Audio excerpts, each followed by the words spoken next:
Yo mga kawan negosyo, kamusta? This is Chef Juan again for everyone. So nandito ulit tayo sa ating business series kung saan magtuturo kami kung paanong kumita o magkaroon ng sarili nyong negosyo gamit lang ang 1,000 piso. So paano? Ready na kayo? Tara!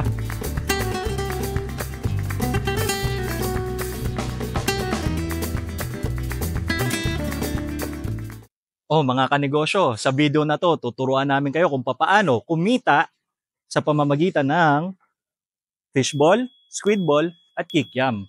At syempre, hindi mawawala dyan na ituturo namin sa inyo ang paggawa ng classic na mga manong sauces tulad ng spicy, sweet sauce, at ang pangbaranggayang vinegar.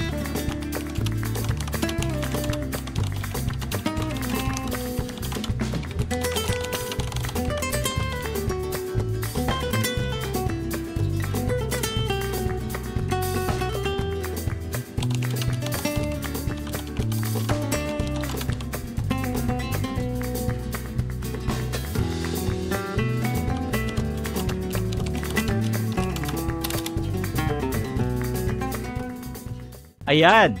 So paano? Lahat yan, pasok yan sa 1,000 piso ah. Ngayon, depende na lang sa inyo, mas maganda kung kakausapin nyo yung mga suki ninyo para mas makatawad kayo at mas makatipid kayo. Kanya-kanyang diskarte na lang po yan ah. So paano? Simulan ko na kayo turuan kung paano gumawa ng mga sauces. Sisimulan natin yan sa paggawa ng ating pangbaranggayang vinegar.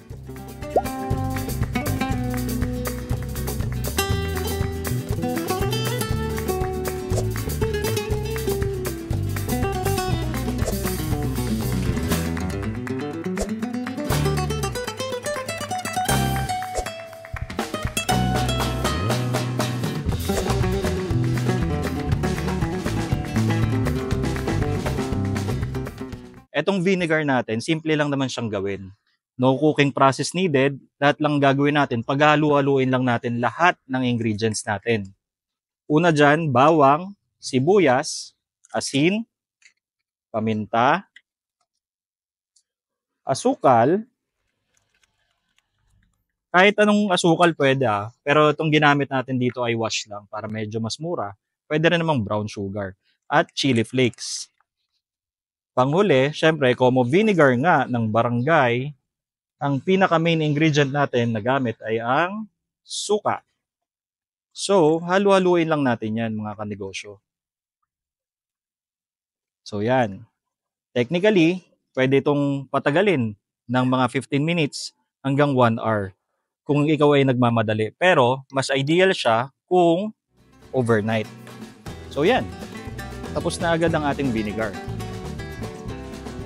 Patagalin muna natin para mas masarap.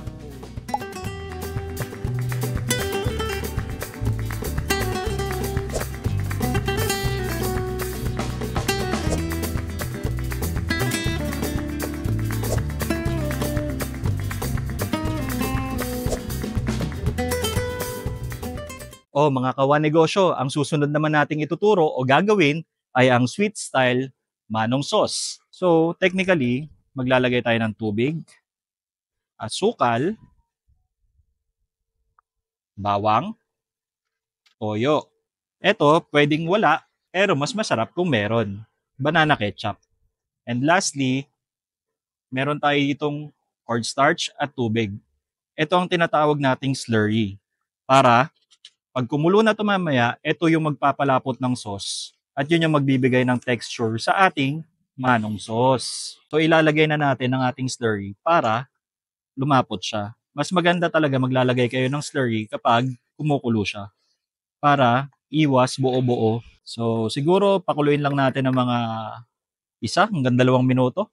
Okay na yung sauce natin. Ngayon, paano natin malalaman kung tama na ang consistency na hinahabol natin sa isang sauce? So, kung makikita nyo to, pwede nyo siyang kamayin. Pero ingat lang ha, mainit to ha. Off ko na rin.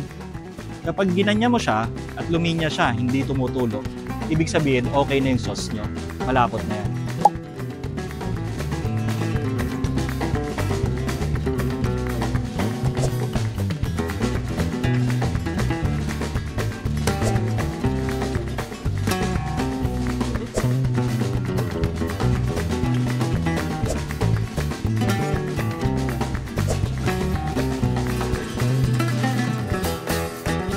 At nandito na tayo sa pinakahuli nating gagawin ngayong araw na to, o sa video na to, ay ang spicy sweet sauce. Una, tubig. Sunod ay bawang. Same procedure lang, parehas nung kanina. Lagay lang lahat ng ingredients. Bawang, toyo, asukal, ketchup, tapos syempre, ipiprepare na rin natin ang ating slurry. Cornstarch plus water. O ayan, kumulo na ha. So pwede na nating pakapalin o lagyan ng slurry ang ating spicy sweet manong sauce. So maglalagay tayo ng slurry habang inahalo para mag-incorporate at kumapal ang ating sauce. So kung makikita nyo, tulad ng sinabi ko kanina, makikita nyo naman paglilinya na yan eh. So mapapansin nyo yan pag kinamay nyo. Pwede na nating ilagay ang ating siling labuyo. Medyo dinurog-durog ko rin yan para mas lumabas yung pagka-spicy niya. Pakuluan lang natin ng 1 hanggang 2 minuto. Pagkatapos nun, okay na ulit ang ating sauce. So yan, tapos na tayo. O mga kanegosyo, magsisimula na tayo magprito ha. Dito sa pagpiprito, sisiguraduhin natin dapat na mainit ang ating mantika. Tinusok na namin yung mga squid ball, fish ball at saka yung kikiam. So yung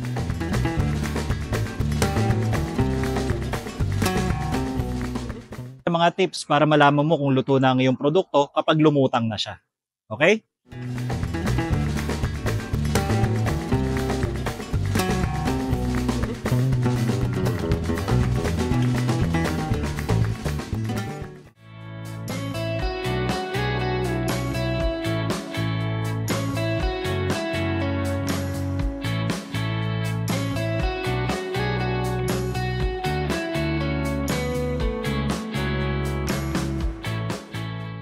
Meron tayong ibibigay na 3 selling tips para magbenta ng ating mga produkto.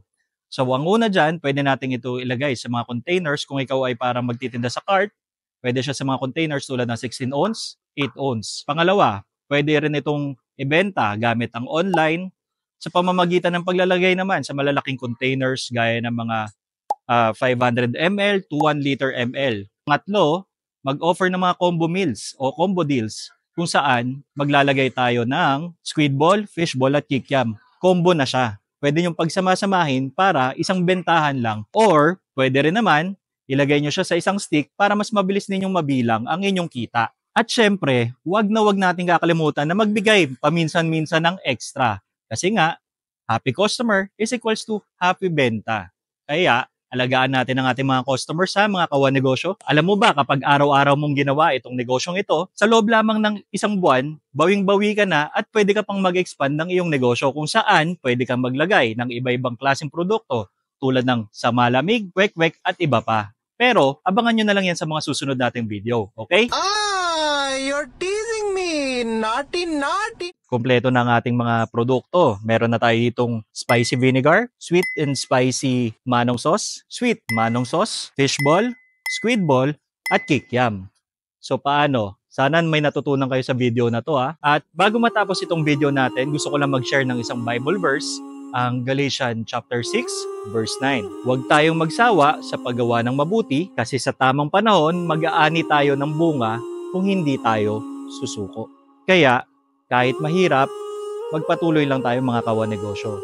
Kasi maraming challenges tayong pwedeng pagdaanan, pero kung tuloy-tuloy tayo sa ating pangarap para suportahan ang ating pamilya at mahal sa buhay, siguradong uunlad tayo.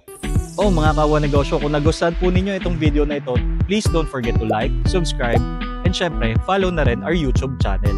So, pwede mo rin itong i-share sa inyong mga kasama at sa mga kakilalang gustong magnegosyo.